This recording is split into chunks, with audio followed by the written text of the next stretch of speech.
ओम गणेशाय नमः. नवनाथ कथासार अध्याय 16वा. मारुती सेतुबंद रामेश्वराहून रात्री श्रीराज्यात जात असता तो कानिपांच्या स्पर्शास्त्राच्या सपाट्यात सापडला गेला. पण महाप्रबळ वीर असल्यामुळे त्याने ते अस्त्रास दाद दिली नाही. तो त्यांच्या तळापर्यंत येऊन पोचला.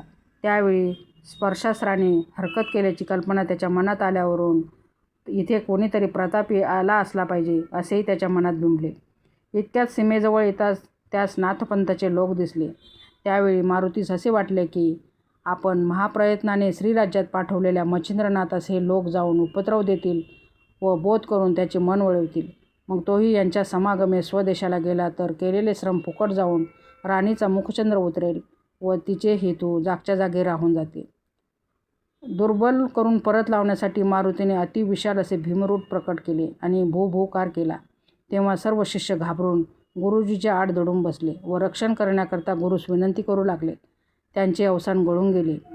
हे पाहून कानेपाने त्यास पुष्कळ धीर देऊन सांगितले की पुढे काय चमत्कार होतो ते धैर्य धरून तुम्ही पहा.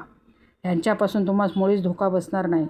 नंतर कानेपाने वज्रास्त्र सिद्ध करून भस्म मंत्रून फेकिले. ते कृत्य मारुतीच्या लक्षात आले.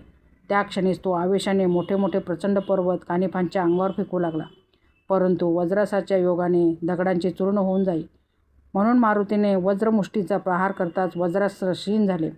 ते पाहून कानिपनाथाने कालिकास्त्र, अग्नास्त्र, वासावास्त्र, वायास्त्र अशा वरच्यावर सोडले. तेव्हा अग्न्यास्त्र वायास्त्राचे पुष्कळ पाठबळ मिळाल्याने प्रणय उडवून दिला. त्यावेळी मारुतीने सर्व इलाज केले पण त्याचे काही चालले नाही. तो अगदी जेरीस येऊन म्हणाला, मी तुझा मुलगा असता माझा तू प्राण घेऊ पाहत आहेस तर मुलाची दुर्दशा पाहून कोणत्या तरी बापास सुख वाटणार आहे काय? अशा मतलबाची मारुतीने आपला पिता जो वायू त्याची बरीच स्तुती केली. तेव्हा पुत्राच्या ममस्तेस्तव वातास्त्र क्षीण झाले. मग कानिपाने मोहिनी योजना केली. त्याने मारुतीस काहीसे भ्रमिष्ट केले. तरी त्याने अग्नास्त्र समुद्रात झुगारून दिले. त्या तापाने समुद्राचे उदक कडू लागले.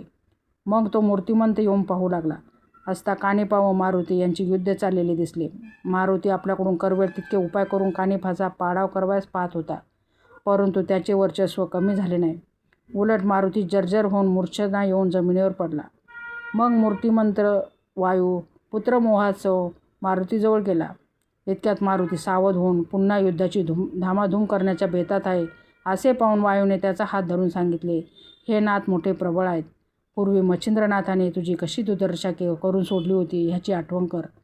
वाताकर्षण विद्या यांच्याजवळ पक्क्या वसत आहेत. यास्तव यांच्याशी सख्य करून तुझे कार्य साधून घे. सखत्वासारखी दुसरी योग्य युक्ती मलासुद्धा दिसत नाही असा समुद्राचाही अभिप्राय पडला. मग ते मारुतीला घेऊन कानिपाजवळ गेले व त्यास परम प्रीतीने भेटले. कानिपानेही वायू व समुद्र यास प्रेमाने नमस्कार केला आणि युद्ध का सोडलेस म्हणून मारुतीला विचारले. पण युद्ध करण्याचे कारण कोणते असे वायूने कानिपास विचारल्यावर त्याने उत्तर दिले की मारुतीने काय कारणास्तव युद्धास आरंभ केला हे मला माहीत नाही. त्याला विचारले असता तो सांगेल. तेव्हा मारुती म्हणाला, मी मोठ्या प्रयत्नाने मच्छिंद्रनाथा श्रीराज्यात पाठवले. हे त्याचे जातवाले असल्यामुळे युक्तिप्रयुक्तीने त्यास बोध करून तेथून आपल्या देशास घेऊन जातील तसे ह्यांनी करू नये म्हणून मी खटपट केली. मच्छिंद्रनाथास यांचा उपद्रव होणार नाही अशी माझी खात्री पटण्यासाठी मला वचन देऊन त्यांनी खुशाल श्रीराज्यात गमन करावे. मग मारुतीचे म्हणणे कानिपाने मान्य करून त्यास वचन दिले. मग अग्नी, वायू व मारुती संतुष्ट होऊन आपापल्या ठिकाणी गेले. मग प्रातःकाळी कानिपा आपल्या शिष्य सह वर्तमान निघून श्रीराज्यात गेला. तेथे तीर्थ करीत राजधानीचे मुख्य शहर जे शृंगाल मुरुडी येथे तो दाखल झाले.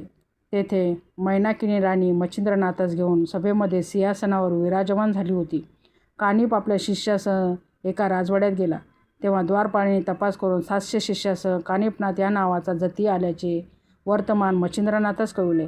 ते ऐकून गोरक्षनाथास आपले नाव बदलून मला न्यावयास आला असावा असे वाटून त्यास फार वाईट वाटले.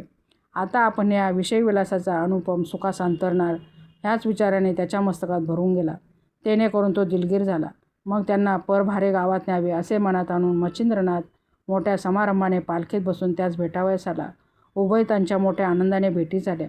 भरजरी गालिचे पसरून त्यावर सर्व मंडळी बसवली. मग एकमेकांच्या हकीकतीची विचारपूस केली. त्यावेळेस खरा प्रकार बाहेर पडला. ओळख पटल्यानंतर उभयतांचे पुष्कळ बोलणे झाले. मग त्यास मच्छिंद्रनाथाने हत्तीवर बसून मोठ्या ऐटीने गावातून आणले आणि 1 महिना राहून घेतले.